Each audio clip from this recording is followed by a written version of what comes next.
Paul Boghossian, or Boghossian, as we would say in Armenian, but the guttural sound is too difficult for most Americans. At the Institute, we engage in a number of multidisciplinary, multi-year projects. Among them is a project devoted to documenting the denial of one of the great crimes against humanity, the genocide of the Armenians at the hands of the Ottoman Empire. I co-lead this project with Khatchig Mouradian, who will be speaking later. Now, this genocide is typically thought of as starting in 1915, in the middle of the First World War, but it can be seen to have extended over a 30-year period from the 1890s to the 1920s. The big events of 1915 were preceded by several huge massacres in the 1890s and the 1900s. As part of that project on the denial of the Armenian genocide, we have an annual public event, and we're fortunate this year that we're able to offer this very special musical event, one that's made possible by the release of this remarkable album by Kirill Gerstein, Music in Time of War. For those of you who may not know some of the basic facts, and there'll be some who won't, because as we'll be saying, this is one of the least recognized of the great crimes against humanity. An ancient people who had lived in Anatolia and surrounding regions for over 2,500 years ended up disappearing almost entirely from their historical homeland, mostly in the space of about 4 months in 1915, leaving behind hundreds of towns, villages, monasteries, schools, and so forth, and over 1.5 million dead. Their property was confiscated, and every attempt was made to erase their centuries-old culture so as to make it seem that they had never been there in the first place. To this day, the successor to the regime which perpetrated the genocide, the government of the Republic of Turkey, continues to deny that it happened and engages in an expensive international campaign to convince others not to recognize it. They have been very effective. 109 years later, most people still know nothing about it, although most countries have now officially come to recognize it. The cost of this kind of denial is immense, not only in the obvious sense that it deprives the victims and their descendants of justice and closure, but in that it allows the persecution to continue unimpeded, as we saw recently when Azerbaijan, along with its ally Turkey, ethnically cleansed Nagorno-Karabakh, or Artsakh as Armenians call it, of its entire Armenian population, one that had been there continuously for 2,500 years. If Turkey had been held to account internationally, in the way that Germany has been in connection with the Holocaust, I assume that they would not have been quite so comfortable in engaging in yet another act of ethnic cleansing of Armenians. So this explains why we ought to be grateful to Kirill Gerstein for his remarkable new album, Music in Time of War, which shines a new spotlight on this forgotten genocide, pairing the late works of the important French composer Claude Debussy, works composed during the throes of the First World War, with the works of the far less known, but to Armenia's iconic composer and ethnomusicologist Komitas, who was himself caught up in the atrocities of the genocide. The two composers knew and admired each other, and among many other interesting connections, which we will explore in the discussion. For those of you who may not know, Kirill Gerstein is one of the most important pianists working today. Soviet-born, he combines a monstrous technical ability with a powerful intellect. I hope nobody will mind if I say that that's a rare combination in the world. He has won numerous awards, including the prestigious Gilmore Award and the Avery Fisher Prize. So here's the program. Well, we will first have the privilege of hearing Kirill play some selections from his album, which he will introduce. We will conclude the musical segment by playing a video of Kirill and soprano Ruza Mantashian performing one of the pieces most closely associated with the loss that Armenians feel, Komitas' song Antoni, which translates as homeless. After that, we will have a panel discussion with Kirill and historians Annette Becker and Khatchig Mouradian, both of whom contributed essays to the album book. Finally, we will take questions from the floor, and after that, there will be a reception on the 9th floor. So, without further ado.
I figured it out. Thank you. It's wonderful, wonderful to be here. Wonderful to gather together and to pay homage to this wonderful music, to this tragic but important to remember history. And the first two pieces that you just heard are by Komitas, as you may have guessed. These are two of his Armenian dances. There are 7 of them. And these are, in fact, the last works that Komitas completed. So concurrently with Debussy's late pieces, some of which I will play. This is 1915, 1916. He prepares the second edition of these piano dances, and that's in fact the final creative work he's able to do. And some of you may not know, Komitas physically survives the catastrophe of the genocide, but is psychologically completely devastated and is essentially unable to function, and spends the last 2 decades of his life in a mental asylum in Paris. And I think we'll say much more about his music, but some of you know I'm very fond of Ferruccio Busoni, the great Italian composer and philosopher of music, you could say. And he said once that music is sonorous air. And if you go from that, I think it's quite amazing to think that Komitas manages to preserve the sound, the sonorous air of the Armenian people that were about to undergo this an attempt at systematic destruction. And so something about music being able to capture this echo of the people is, I think, particularly moving. I find particularly moving. And I'll mix the pieces. So I'll play a couple pieces by Debussy now, and then perhaps speak about them afterwards. There's precedent for that by Debussy, because in his preludes, he puts the titles afterwards, so as a kind of post factum for one's imagination, and not immediately suggesting. So this is a little bit of Debussy.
Thank you. So the first piece, the seemingly innocent sounding waltz, was one of Debussy's contributions to raising funds for defense, raising funds for the war, and he did so for several charities, and this one is a small waltz for the fundraising for the clothing for the wounded.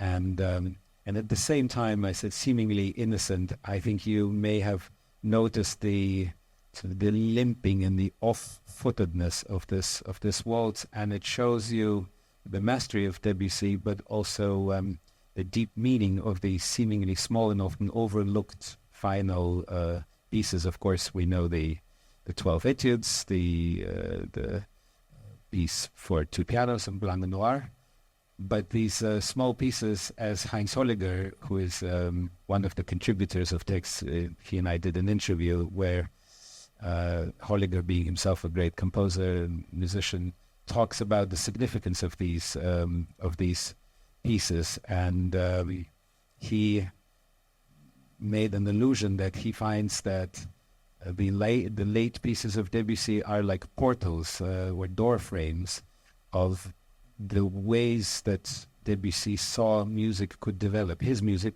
and music generally, and the course of 20th century music was dramatically altered by Debussy's relatively early passing in 1917.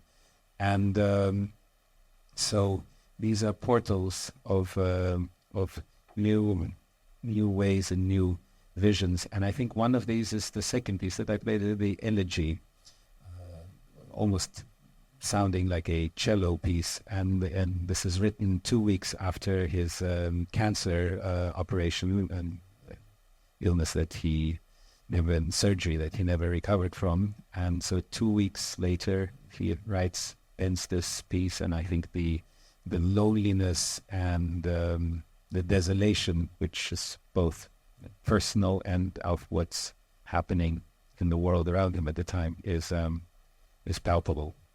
So now some more komitas, and since we have number of Armenian members in the audience, I should particularly point out that the first dance that I played is called Yarangi, and the second one that I played is Unabi from Shushi, and each one of these dances he writes that this is in the manner of particular folk instruments that komitas refers to.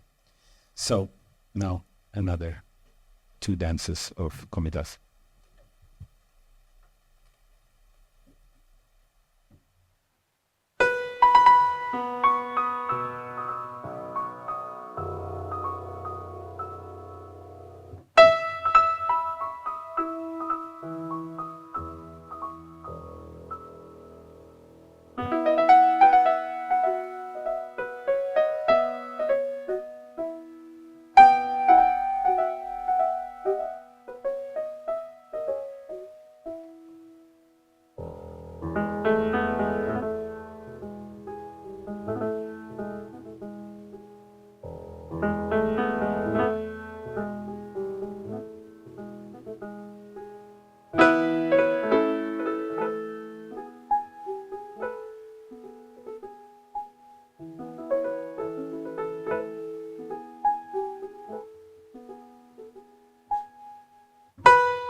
And you can imagine that when Debussy heard this music, not only Debussy, Saint-Saëns, then the musical circle in Paris was very taken when Komitas came for the first time with his choir, the famous Armenian choir. And this, I think even today, to our ear, this music sounds from elsewhere. It doesn't have the flavors that we're used to, and I think even more so, this is absolutely fascinating. And to Debussy, who anyway was interested also in music that he heard at the World Expo, Japanese music, this would have been like an important experience. And in fact, later you'll hear the song that Paul mentioned, Antuni, and there's a quote from Debussy, who supposedly said, had Komitas composed just this one song, he would already be considered a great composer. So Debussy recognized the genius of Komitas. And sometimes people ask, so well, who is Komitas? And it's not a very accurate parallel, but one could say that just as Bartók managed to preserve so much of the disappearing folklore in Central Europe, and in fact Bartók did venture out to lands that were populated by Armenians and what is also now partially modern Turkey, and there are some melodies that he managed to transcribe that also Komitas transcribed some 15 years earlier. So Komitas manages to do that. There are over 3,000 songs that he notated, and we know that that's what survives, and a number of his papers were lost in the turmoil of early 20th century. So speaking of turmoil, the next piece I'd like to play is called Berceuse Héroïque of Debussy, and some of you may know that when the German army invaded Belgium, there was an outpouring of support, and one of the resulting gestures was this book for the King Albert. And this was published by one of the British newspaper publishers, I believe. One could still find copies of this. And so many things were contributed by artists, painters, writers, and Debussy contributes this piece, and you'll hear in the middle that he quotes the Belgian anthem. And as Heinz Holliger said, this piece has every prerequisite for being a bad piece, and yet it turns out to be a great piece. So, but this is Debussy also searching, and we discussed this in this under the heading of Music in Time of War. Annette Becker discussed this in her essay. What are the reactions of artists during wartime, and what can artists, or what can any one of us do in these times? And Debussy actively grapples with those questions. He knows he's too old to go to the front. He cannot go like Ravel, who ends up driving an ambulance. But he writes some pieces, and some of them are some of his most overt political statements, including this piece.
And the next piece I'd like to share with you is a piece that wasn't discovered until 2001, also a piece by Debussy. It was found or came to light at an auction, and actually very pleased that the owner of the manuscript has let us reproduce the autograph. So for the first time, you can see the facsimile of this immaculately written 2-page manuscript by Debussy. It's never been published before in this form. And it's a piece, the title translates as Evening Illuminated by the Glow of Coals. And this was a piece that Debussy produced as payment to his coalmonger, to the merchant that brought him heating supplies in the dark and freezing winter of 1916-17. And this man was very interested in music. His wife already possessed an autographed score of Pellé's Mélisande, the opera by Debussy. So they were very interested in music. Shows you the level of coal merchants in those days. And so the man was delighted with the payment, and he came to Debussy a few weeks later and said, well, can you dash another piece and I'll give you another shipment. And Debussy got terribly insulted, and the relationship was broken off. And what the man didn't realize, or wasn't sensitive enough to realize, that the piece, again, Heinz Holliger compares it to a requiem in 23 measures.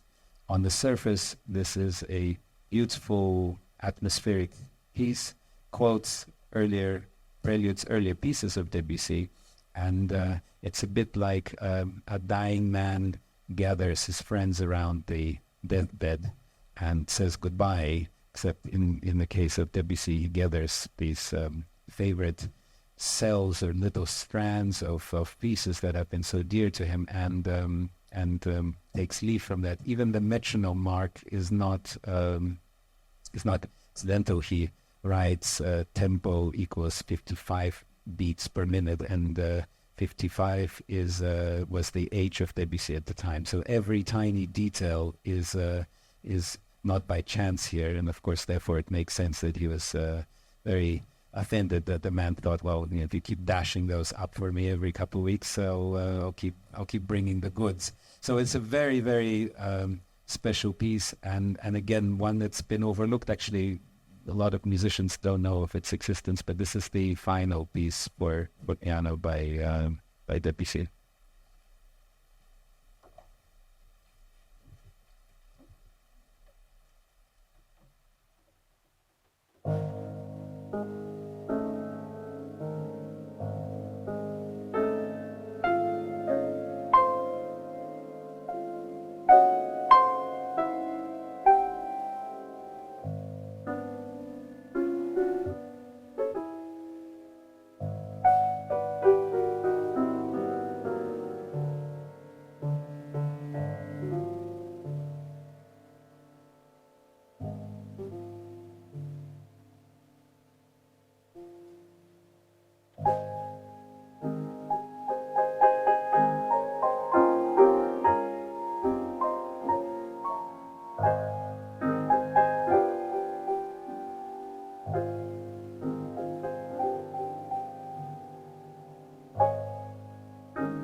And maybe one final dance by Komitas before we listen to the Antuni, and before Antuni maybe we'll say just a couple more words. But this is one more dance by Komitas. And I think this music, I spoke about its sound, I think to me also it conveys the spaciousness of the mountains, of the sort of wide outlook one has when one is in the mountains in Armenia, and I find that acoustically he manages to capture it within the piano. And when we did the recording, in fact, one of the reasons why it was done in the big hall of Konzerthaus in Vienna was because for these pieces by Debussy and Komitas, I think large acoustical space is very fitting. So here's one that I find is particularly spacious in that way.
And if the equipment works, we'll attempt to watch the song that was mentioned already several times, Antuni.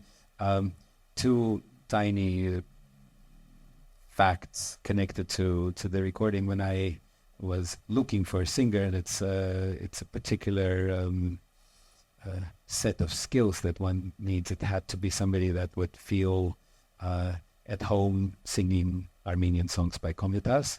At the same time, we wanted to do the songs of Debussy, so it had to be somebody that would also be comfortable singing in French. And I found this wonderful singer who had been recommended, Rosanne Mantachan, and I did not know, and she hadn't said anything, but her great-grandfather's cousin was, in fact, a very important benefactor for Komitas. He had bought the concert grand piano, which you can see photos of in the Komitas Museum, and he paid for his studies in Berlin. So Rosanne didn't say anything, but then I saw in some book about Komitas that says, oh, Mr. Mantachan sent me this wonderful new concert grand by Schroeder. And so I asked Rosanne, she said, oh yes, yeah, that's my relative. And the reason why there are Debussy songs paired with Komitas is, on this album, aside from the general idea, is because when in 1916 there was already in April a benefit concert for the victims from Armenia, and it was organized by Roman Roland, and composers Dandy and Saint-Saëns were involved, and this song Antuni was performed. And 2 numbers before that, and we have reproduced that program, 2 numbers before that, is a song by Debussy, his final song, which is titled Christmas Song for the Orphans of the War. And known to Debussy or not, but the words that Debussy composed himself for this piece, one paragraph practically echoes the words from Antuni. So we think and seem to know that Debussy knew the song by Komitas, so it's either same topic or indeed a quotation. And of course he would have been aware, we don't know whether he attended the premiere, likely he did, but this was the first time the Debussy song was heard, and 2 numbers afterwards was this song. And I think we have subtitles, and so for those of you that don't speak Armenian, you understand and see the poignancy of the text. And one final thing to say is that when we did the recording session with Rosanne, as one does, several takes, and then maybe one chooses the most appealing take. And of this song, she just sang it one time, and we listened to it, and we both looked at each other and said, I don't think we can keep repeating this. And I think there's an article in today's New York Times where she's quoted to say it's not about perfection, but it's about pain. And so this was one of those things that one can't repeat. And so that's that take. And the video is just the low phone camera that was in the room, but the audio is from the album.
It's kind of hard to continue after that, but let's try. We are joined by Annette Becker, a historian from Paris, a professor of contemporary history at Ouest, Nanterre, Défense, who's written extensively on the two world wars and the extreme violence they engendered, with an emphasis on military occupation, the two genocides against the Armenians and the Holocaust. And we're joined by Khatchig Mouradian, a prominent scholar, educator, and activist known for his expertise in genocide studies, particularly the Armenian genocide. And as I said, he serves as co-principal investigator of the Institute's project on Armenian genocide denial. He's a lecturer in Middle Eastern Studies at Columbia and the Armenian and Georgian area specialist at the Library of Congress. So I will begin by asking Kirill something. This album is, I wish we had a copy up here to show people, is very special in so many different ways. For one thing, it is a beautiful, and as I say, we could show it, a beautifully large physical object at a time when people seem to be perfectly content with streaming zeros and ones over the Wi-Fi. It not only has music, but this very impressive book with 4 commissioned essays, including one by Khatchig and one by Annette Becker. It juxtaposes in an interesting way 2 remarkable composers that are rarely seen together. It relates music to the context in which it was produced, which bears an uncanny resemblance to the context in which it's now being received. And although important pianists like Sokolov and Kissin have played komitas before, no one, I think, has given him the kind of prominence that you've given him, or captured him better. Your album brings recognition to a great moral crime through art, thereby, I think, reaching a different audience by different means. And you picked a theme, there we go.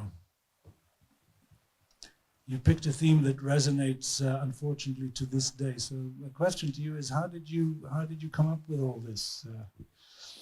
Well, it started actually almost to the date 4 years ago when the pandemic started, and I flew from Minnesota to one of the last remaining flights was to Paris, and in France I started the first period of a pandemic for myself, and I always wanted to learn the Debussy etudes as a part of my self-development program, and so I started practicing that, and eventually one thought less about concerts in those days, but I thought, well, perhaps eventually I'd like to record that, and then came the thinking, so what does one pair it with? And I knew already since 20 years earlier, so Komitas' music, and vaguely knew about the connection, the intersection of the two.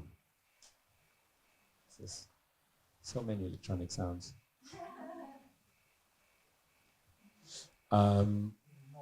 Okay, we'll try to ignore it. So anyway, and then I wanted, as you say, so I wanted to do something that is related to the social and cultural and historical context, because so often we talk about music, and particularly classical music, existing in a vacuum, and obviously it's a misperception and misplacement, because it does not exist outside a context, and it represents the context. And of course, little could I imagine that it seemed actual in 2020 and 2021 to do an album that would eventually be called Music in Time of War. It's tragic that it's ever more relevant, but it shows us that the themes really circle and or spiral, but do not go away, sadly. And so that was the idea then. So the 2 men are in that same period with these tragedies unfolding simultaneously, not entirely unrelatedly. And Debussy, First World War, the Armenian genocide for Komitas, the 2 know each other. And And then I find the sound of the two composers also talks to each other. But so all these thoughts can be expanded, but I think you understand the point. But then I thought, well, okay, this needs context, because if it's just streaming as an album is very nice. Some people will get the connections, some people won't. And so this is when the thing started growing beyond any of our, I think, expectations. And I turn to you, Paul, and I thank you very much for the many so wise suggestions and advice. And you put me in touch with Khatchig, and this is how we also found Annette. And I had the idea, so we should have two essays that contextualize music and in the period, historically and socially. So that's why we have the essay essentially on First World War and an essay on cultural resistance during genocide. Then I wanted to have an essay about komitas, because komitas isn't well known enough, and usually what one can read in English are sort of biographical facts rehashed over and over. But Artur Avanesov, who is an Armenian musicologist and composer, I think has written the most perceptive essay on komitas that we can read in English, or now English, French, and German, as the book is in 3 languages. And he really grapples with the thoughts of what does komitas mean in Armenia, and what does he mean in the world at large. And then lastly, the essay that I already quoted, or the text that I've quoted already, by Heinz Holliger. Heinz, I heard him speak about Debussy's music very insightfully, and I thought, well, I would like him to speak about these pieces. And I know that as a composer himself, Debussy has been very important to him. And Heinz said, well, I won't write something, I won't have some time to write, but then I convinced him to do an interview with me. So I asked him questions over Zoom, because this was still the pandemic period. And so that's the 4th text. So we have 2 texts about music and its context, and 2 texts that are largely about social and historical factors. Well, you raised a large number of themes, some of which we will return to, but before that, maybe I could draw Khatchig out a little bit too, since we don't have Afanesov here, about the importance that komitas has in the Armenian imagination, and especially that last song we heard. Yes, thank you. So komitas has an outsized, of course, for Armenians, presence, and this is a phenomenon that is not new. In fact, while komitas was still alive, and as you mentioned, Kirill, he was in an asylum.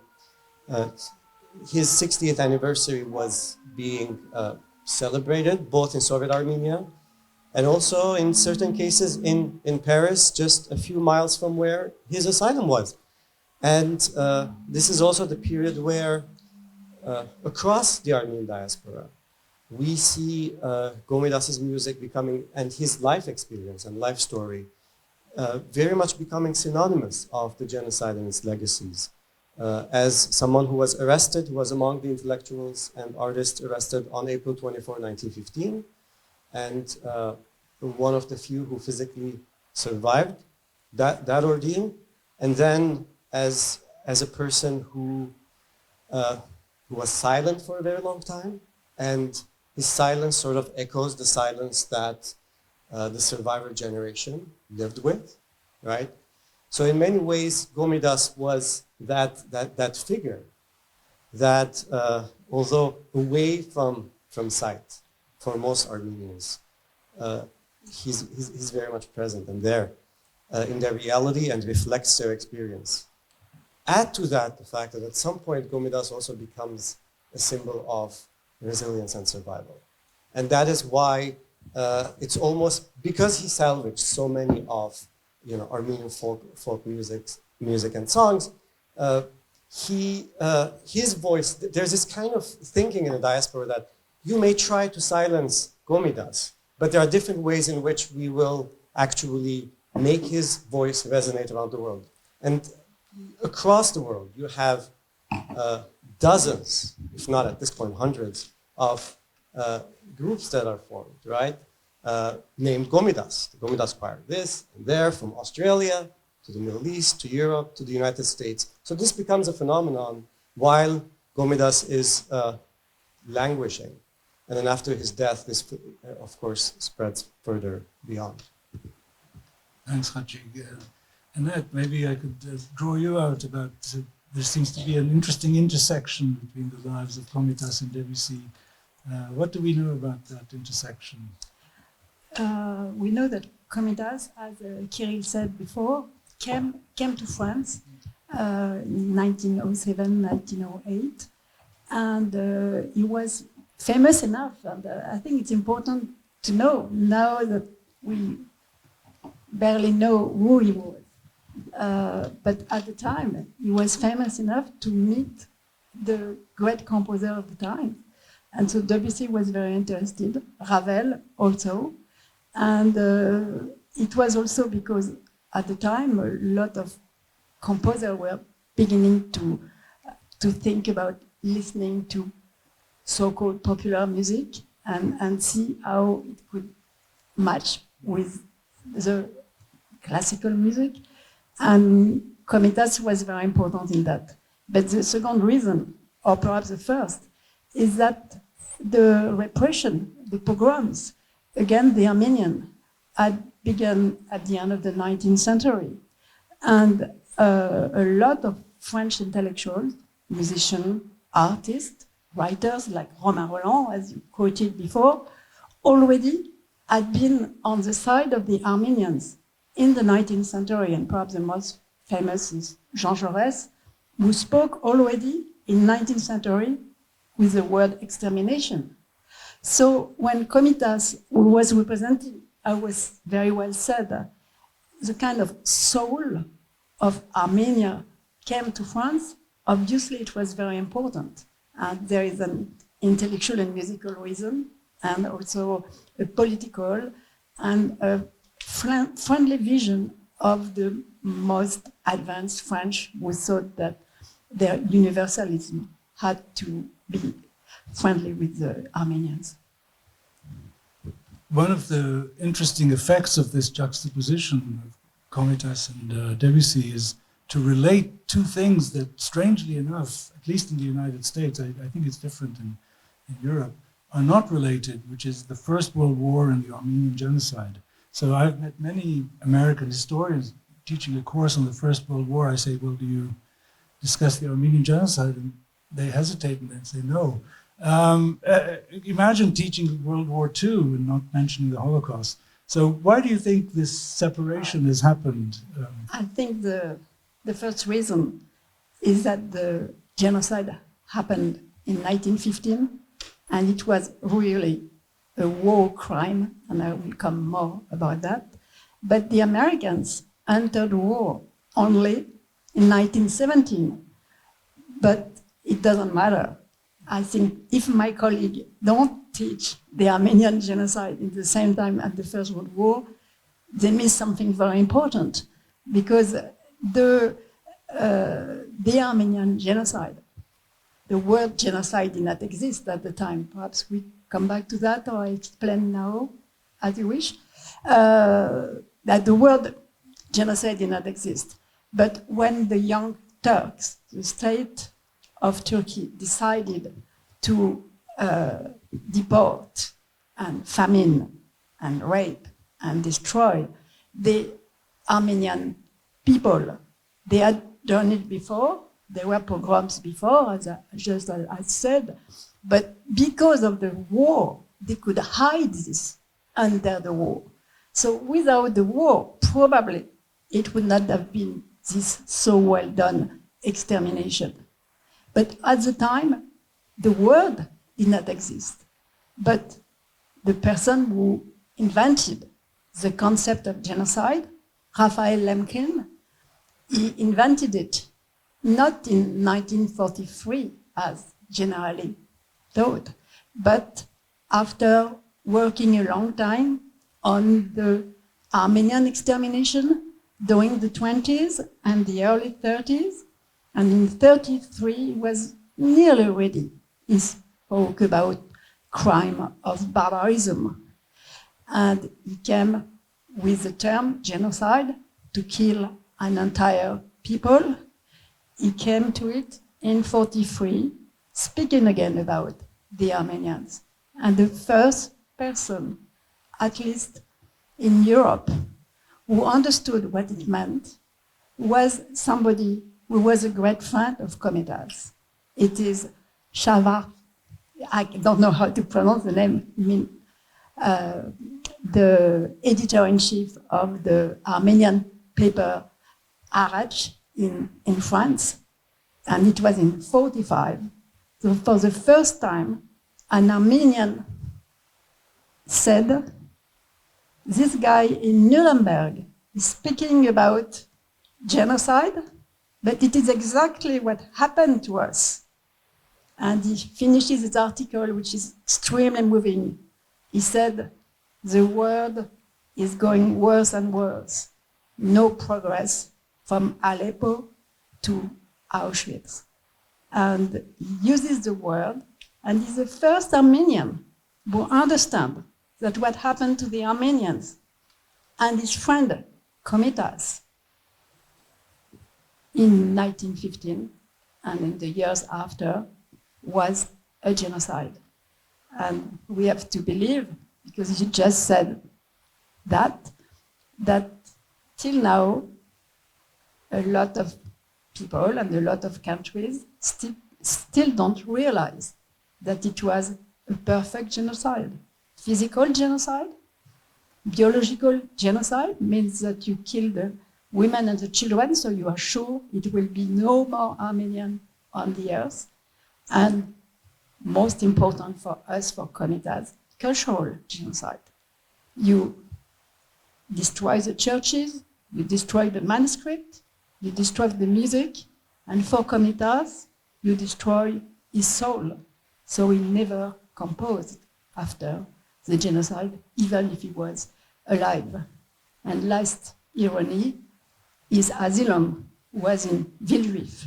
It means the city of the Jews. Thank you. Thanks, Annette. It's very powerful and interesting. Khatchig, did you want to add something to that? Sure. Thank you for talking about Shavar Shmisakyan.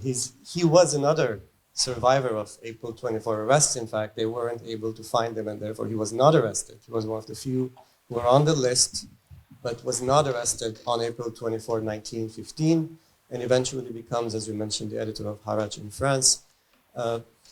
In the US context, and perhaps this can be generalized a little bit beyond that, there are, I think, a few factors that contribute to this kind of siloed study of World War I and the Armenian genocide. One of them is, of course, the fact that the Eastern Front, in general, the study of the Eastern Front in the historiography of World War I, is less the focus of global histories of World War I. So that is one layer of silencing, let's say. And this has started to change in recent decades. The second phenomenon, of course, is that the Armenian genocide scholarship sort of developed in parallel, but not without much conversation with World War I historiography. And this is true because a lot of the scholars, the pioneers of Armenian genocide scholarship, were more interested in creating parallels with the Holocaust. And comparative genocide studies sort of revolved around that, than situating the experience of the Armenians within the greater context of World War I. Typically, it would be said that, yes, the World War I provided a cover for the genocide. And that was sort of pretty much it. And this is very much reflected in volumes dedicated to World War I. Denial, of course, denial of the Armenian genocide essentially adds a more significant layer to all of this. Because a lot of scholars who deal with Ottoman studies, late Ottoman studies, essentially did not want to touch the subject for a very long time. And that further suppressed. And it is only, it's phenomenal how it is only in recent couple of decades that we actually see in surveys of World War I, the Armenian genocide receiving more attention than before without qualification, without scholars saying, yeah, there is this kind of questionable debate about the topic, etc. This is a very recent phenomenon. Kirill, you brought up the theme of the relation between artists and politics and war. Both, obviously, Debussy and Komitas were very affected by the context in which they were working and tried to give that context expression in their work. I guess, to you, a question about what you think that role should be. As a Russian national, you were asked to comment on the Russian invasion of Ukraine, and I guess you found that to be a bit of a tough thing to negotiate. Well, maybe not. What do you think about that? Well, in that question in particular, it wasn't tough to negotiate in the sense that it's, I think when one is asked as an artist or as a non-artist, in this case doesn't matter, I think one ought to answer what one thinks. And so I said very clearly and quickly that obviously I find it unjust crime and cannot be justified whatsoever, and the harming of the innocent civilians' invasion of another nation. And we don't need to, I think we're all on the same page here. So, but my point was that I would not normally make a statement because I think I have doubts and questions about artists feeling compelled to make political proclamations, and I find often the result is that it's somewhat self-congratulatory, and most often we as artists do not manage to add something substantial to the conversation. And I think, for example, in this case, I'm delighted that the essays on history were contributed by people who are professionals in this field, and just like I try to play the Debussy and Komitas pieces to the best of my knowledge. And so I think there's something disrespectful when I see sometimes statements by artists that are very easy to make from the comfort of one's social media account or Carnegie Hall, as opposed to people that truly put their lives in danger and on the line, journalists, activists, and people that really work in that field. Having said that, I think art can and does provoke the discussion to go, in the best case scenario, to a deeper level and stimulate the conversation. And I think the idea behind this album is also to stimulate the conversation about these topics, stimulate the awareness, and to do so within a cultural context, so not in the context of a political news item and not necessarily in the context of a purely historical lecture, but we're talking about music, we're talking about the general interest section of a newspaper, and I think that's great that audience then is also faced with the context that's difficult, tragic, and very important to keep thinking about and engaging with. Thank you, Kirill. I'm mindful of the time, and I'd like to leave. We'll go over 10 minutes in order to give a chance for people to ask questions from the floor. Should we do that now? Yeah.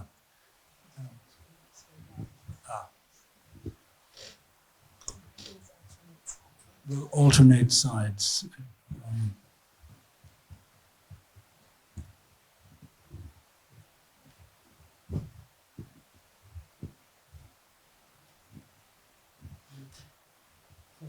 Professor Peacock.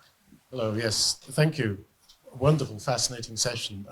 I wonder if the panel would like to comment on what the music adds to our knowledge of these terrible, terrible events. I mean, there is extraordinary expression of a sense of loss in this music, very difficult to convey in other ways, and language fails us on this. I wonder if you'd like to remark on its significance. This we could open another session or a long conference on this. What can music add and convey? I think one of the things that comes to my attention is that though the time and the context in which it's written, these pieces, is dark and tragic, as we already said, but much of the music isn't. And I think one of the maybe not entirely surprising but assuring qualities that brings to my attention, for example, is the fact that so much of this music is vibrant, exuberant, and filled with sun, and I think it says something about the resilience of the human spirit and sort of the non-direct correlation. So terrible times, tragic music. Some of it indeed is, and really so plumbs the depths of tragedy. And some of it, written in the darkest hours of the First World War and the genocide, is absolutely in a different place emotionally. So I think that says something about our humanity that's perhaps difficult to convey in other ways, as you said. I would like to add about Debussy. He wrote enormously during the war, music and also text. He was incredibly patriot, but he always said that he was composing music during the time of war, but not war music. And he hated the people who were doing war music. And a lot of artists, I'm thinking of painters, plastic artists, were doing the same. Not war painting, but painting or sculpture or any kind of artistic expression during the war, during the time of sorrow, during the time of loss, during the time of extermination. You can express as an artist, but you have to stay an artist. And it was really the lesson of Debussy. And some people would say that En Blanc et Noir, his famous piece during the war, was not enough for the war. And he called them Bochards. It means if you think that it is not good music in time of war, you are on the side of the Boche. Obviously, they are the enemy, so they are barbarians. This we can discuss also. Just very briefly, to sort of zoom out and say something about art and the role of art, particularly from the perspective of the targeted communities. Perhaps 2 points. One is that even as the genocide was taking place, you had Armenian authors, poets writing. One example that I can do sort of as a sign of, to echo what you just said, as a sign of resilience and survival.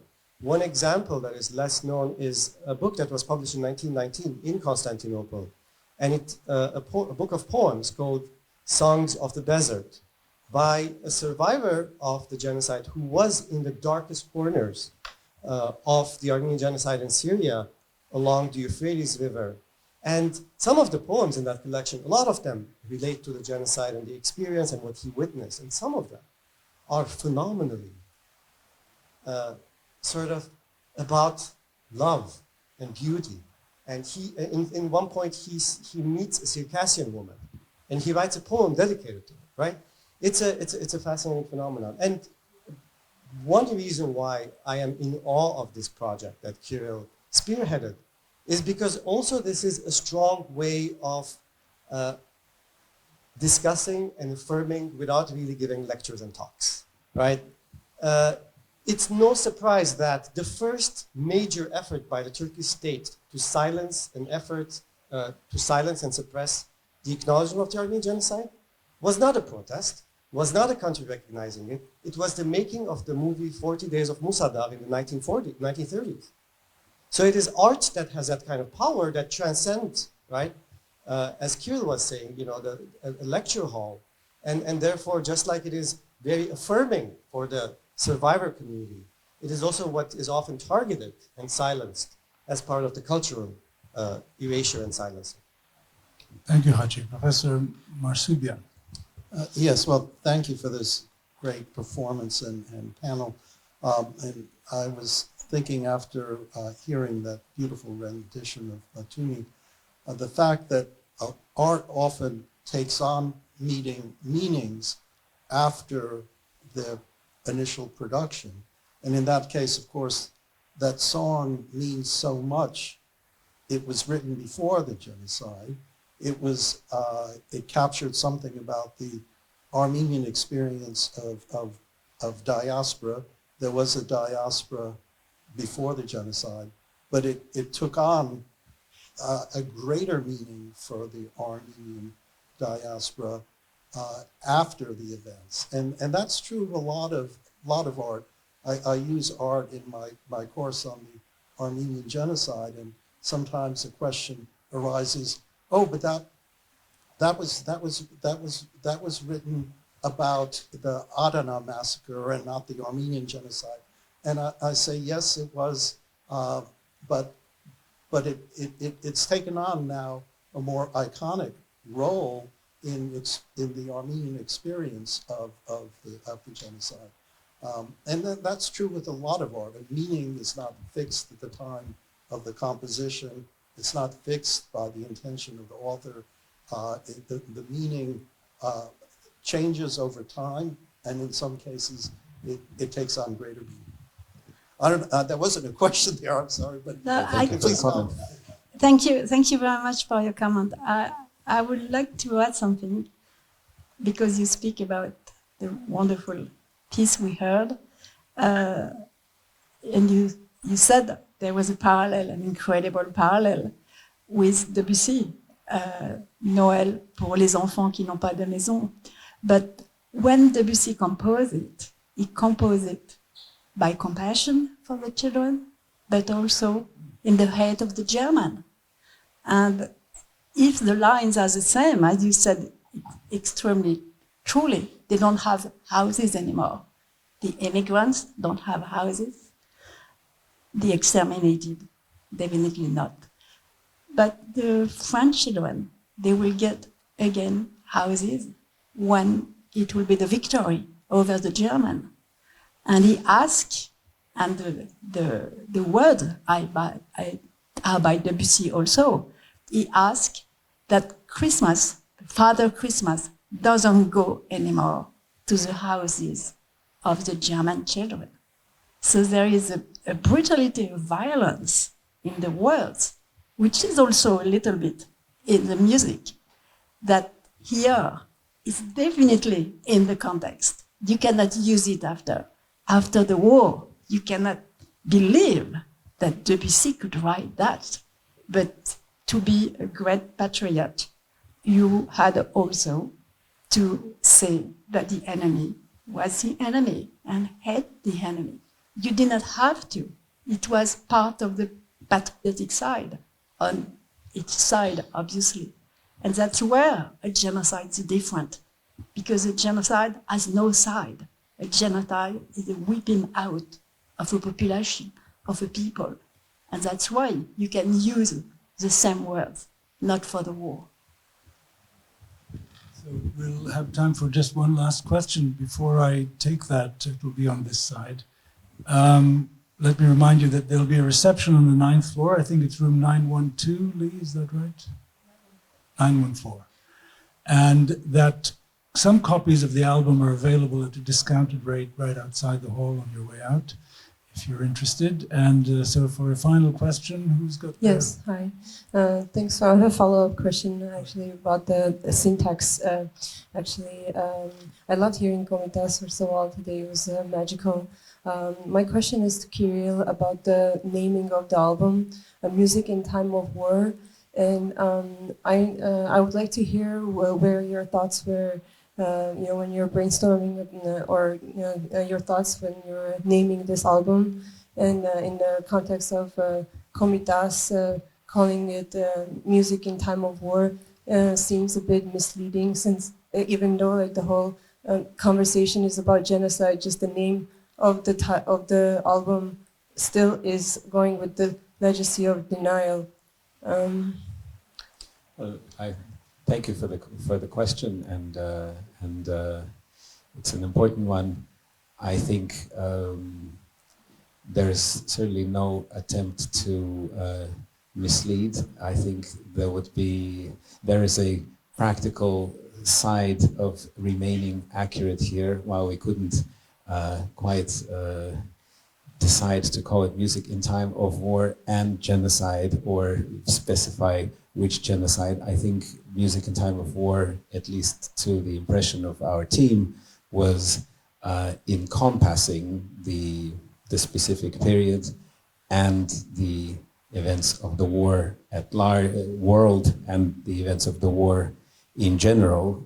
And of course, then we dedicate about 100 pages to nuance these topics further than with the World War I and indeed the genocide. And I think, thank you for the question. This is an opportunity to raise this issue. If we approach it this way, the very concern that was expressed earlier, why isn't the Armenian genocide taught in World War I classes, right? Why don't we write about it? So I think oftentimes one of the significant role that we can play is to essentially contextualize a particular experience within the broader, global phenomenon that is taking place. In this particular case, it's World War I, and this is the context of the Armenian genocide. And in fact, one is only enriched because one doesn't just come to this from the side of the Armenian genocide. One comes to this from the perspective of learning about war and crimes that take place in the time of war. And oftentimes genocide will take place under the cover, guise of war in general. Just wanted to add that. Thank you. Thank you very much. Let's thank our panelists, and Kirill especially.